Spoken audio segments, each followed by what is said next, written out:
بسم اللہ الرحمن الرحیم نحمده ونصلی علی رسولہ الکریم السلام علیکم ورحمۃ اللہ وبرکاتہ۔ ناظرین، رمضان المبارک اور روزے سے متعلق ایک اہم مسئلہ صدقہ فطر کا ہے، جس کو ادا کرنا ہر عاقل بالغ مسلمان پر فرض ہے۔ حضرت عبداللہ ابن عمر رضی اللہ تعالیٰ عنہ روایت فرماتے ہیں، فرض رسول اللہ صلی اللہ علیہ وآلہ وسلم زکاة الفطر صاعا من تمر او صاعا من شعیر على العبد والحر والذکر والانثى والصغیر والکبیر من المسلمین۔ نبی کریم صلی اللہ علیہ وآلہ وسلم نے صدقہ فطر کو واجب کر دیا، فرض کر دیا ہر مسلمان پر، خواہ وہ غلام ہو یا آزاد ہو، مرد ہو یا عورت ہو، چھوٹا ہو یا بڑا ہو، اور اس کی مقدار کیا ہے؟ صاع من تمر اور صاع من شعیر، ایک سا کھجور یا ایک سا جو۔ احادیث میں اس حوالے سے 4 اجناس کا ذکر ہے: گندم، جو، کھجور، کشمش، کیونکہ اس زمانے میں یہی چیزیں بطور خوراک استعمال ہوتی تھیں، اس لیے ان کو معیار بنایا گیا۔ تو ان میں سے جس جنس کے حساب سے بھی صدقہ فطر ادا کیا جائے تو ادا ہو جائے گا۔ جو، کھجور اور کشمش، ان کے حوالے سے سب علماء کا اتفاق ہے کہ 1 صاع ان کی مقدار ہے، اور ہمارے حساب سے جیسے کہا 3.5 کلو، تو 3.5 کلو جو یا اس کی قیمت ادا کرنا، 3.5 کلو کشمش یا اس کی قیمت ادا کرنا، 3.5 کلو کھجور یا اس کی قیمت ادا کرنا، اس حوالے سے سب کا اتفاق ہے۔ البتہ گندم کے حوالے سے 2 قسم کی روایتیں ملتی ہیں۔ بعض روایات میں گندم کے لیے بھی صاع کا لفظ استعمال ہوا ہے، تو اس لحاظ سے ان روایات کے مطابق گندم کی مقدار بھی 1 صاع یعنی 3.5 کلو ہے۔ اور امام مالک، امام شافعی اور امام احمد ابن حنبل کا مسلک یہی ہے، جبکہ بعض روایات میں گندم کے لیے نصف صاع کا لفظ استعمال ہوا ہے، یا مدین کا لفظ، 2 مد۔ چنانچہ حضرت عبداللہ ابن عباس رضی اللہ تعالیٰ عنہ کی روایت ہے، وہ فرماتے ہیں کہ رسول اللہ صلی اللہ علیہ وآلہ وسلم نے 1 صاع جو یا نصف صاع گندم کو متعین فرمایا، تو یہاں نصف صاع کا ذکر ہے۔ اور ترمذی کی ایک روایت ہے حضرت علی رضی اللہ تعالیٰ عنہ کی، وہ فرماتے ہیں کہ نبی کریم صلی اللہ علیہ وآلہ وسلم نے مکے کی گلیوں میں اعلان کروایا کہ صدقہ فطر 2 مد گندم اور اس کے علاوہ اجناس سے، اس کے علاوہ غلے سے 1 صاع ہے۔ تو اس روایت میں 2 مد کا لفظ آیا ہے گندم کے لیے، اور 2 مد کی مقدار بنتی ہے نصف صاع یعنی 2.25 کلو۔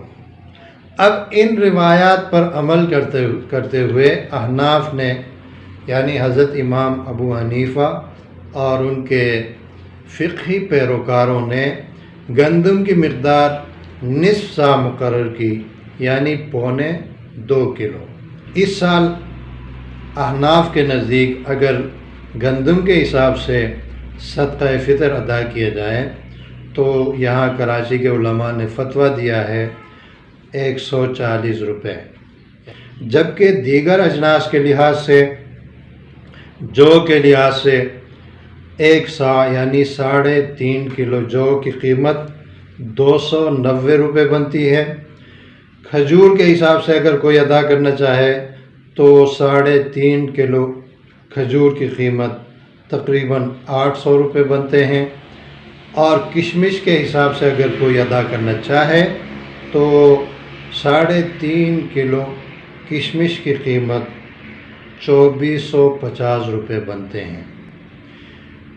اب جیسے کہ کہا کہ جس کی جو استطاعت ہو اس حساب سے ادا کرے، یہ نہیں ہے کہ اب ایک غریب آدمی ہے بالکل، وہ گندم کے حساب سے 140 روپے ادا کرتا ہے، تو ایک مالدار آدمی ہے وہ بھی یہی 140 روپے ادا کریں، ایسا نہیں ہونا چاہیے۔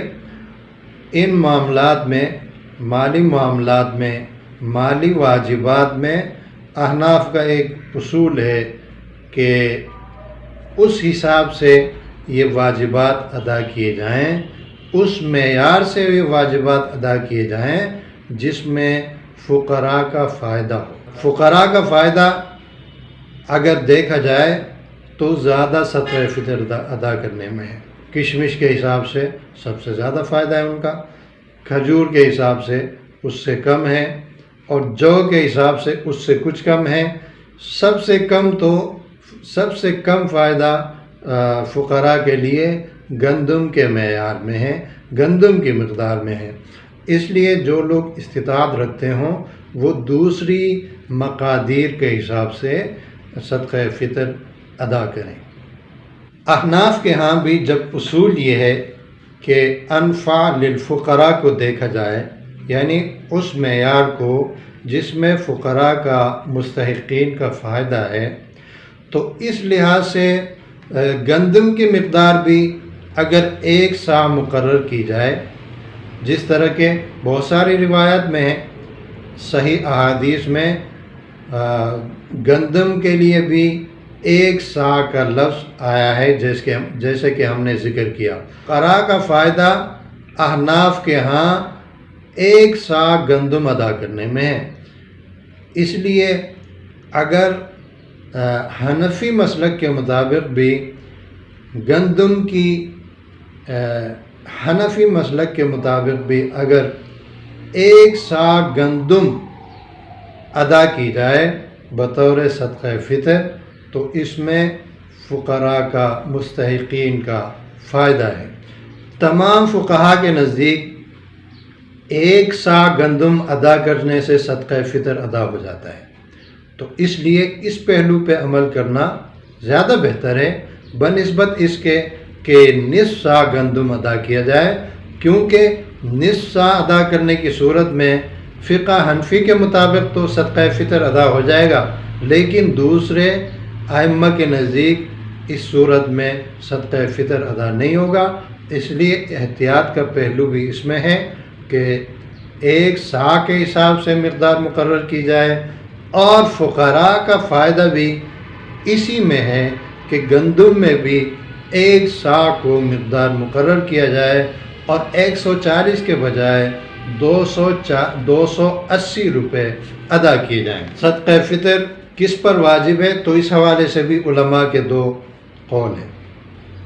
بعض حضرات کے نزدیک صدقہ فطر اسی شخص پر واجب ہے جس پر زکوٰۃ واجب ہے، یعنی جو صاحب نصاب ہو اسی پر صدقہ فطر واجب ہے، جبکہ دوسرے علماء کے نزدیک صدقہ فطر ہر اس شخص پر واجب ہے جس کے پاس 1 دن اور 1 رات کے لیے کھانے پینے کے لیے کچھ موجود ہو۔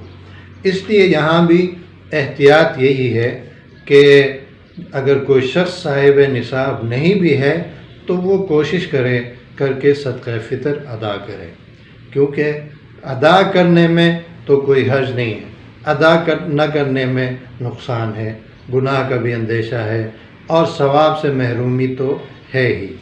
ہر اس شخص کو صدقہ فطر دیا جا سکتا ہے جس کو زکوٰۃ دی جا سکتی ہے۔ لہٰذا جو بھی مستحق زکوٰۃ ہے وہ مستحق صدقہ فطر ہے، تو اپنے رشتہ داروں میں اگر کوئی مستحق غریب ہے ان کو دینا چاہیے۔ رشتہ داروں میں بھی زکوٰۃ کے اس اصول کے مطابق عمل کرنا چاہیے، جس طرح زکوٰۃ رشتہ داروں میں اپنے اصول کو اور فروع کو نہیں دے سکتے۔ آپ کی نسل کا تسلسل جن سے چلتا ہے وہ آپ کے اصول ہیں، جیسے والد ہے، دادا ہے، پردادا ہے، لکڑ دادا ہے، تو ان لوگوں کو آپ زکوٰۃ نہیں دے سکتے۔ اگر ان میں سے کوئی غریب ہے تو نفلی صدقات ان کو دے سکتے ہیں، ہدیہ دے سکتے ہیں، تو ان لوگوں کو زکوٰۃ نہیں دے سکتے۔ اسی طرح فروع کو زکوٰۃ نہیں دے سکتے۔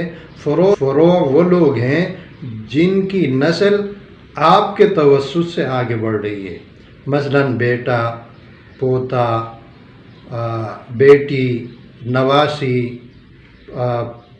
پڑ پوتا، لکڑ پوتا، یہ سب آپ کے لیے فروع ہوتے ہیں، تو زکوٰۃ ان کو بھی نہیں دے سکتے۔ ان میں سے اگر کوئی مستحق غریب ہے تو ان کے ساتھ نفلی صدقات کی صورت میں، عطیے کی صورت میں، ہدیے کی صورت میں تعاون کرنا چاہیے۔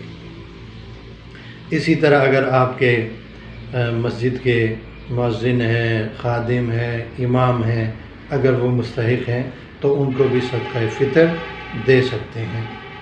اگرچہ ہمارا ذوق تو یہ ہے کہ امام کو زکوٰۃ، صدقہ فطر، یہ چیزیں ان کے ذریعے امام کے ساتھ تعاون نہیں کرنا چاہیے، کیونکہ امام آپ کے لیے ایک مقدس شخص ہوتا ہے، قابل احترام ہوتا ہے، تو قابل احترام لوگوں کو زکوٰۃ نہیں دینی چاہیے، ان کو ہدیہ دینا چاہیے۔ ان کے ساتھ تعاون بھی قابل احترام انداز میں کرنا چاہیے۔ لیکن بہرحال یہ تو ذوق کی بات ہے، مسئلے کی روح سے اگر آپ کا امام مستحق زکوٰۃ ہے، مؤذن مستحق زکوٰۃ ہے، تو آپ اس کو زکوٰۃ دے سکتے ہیں۔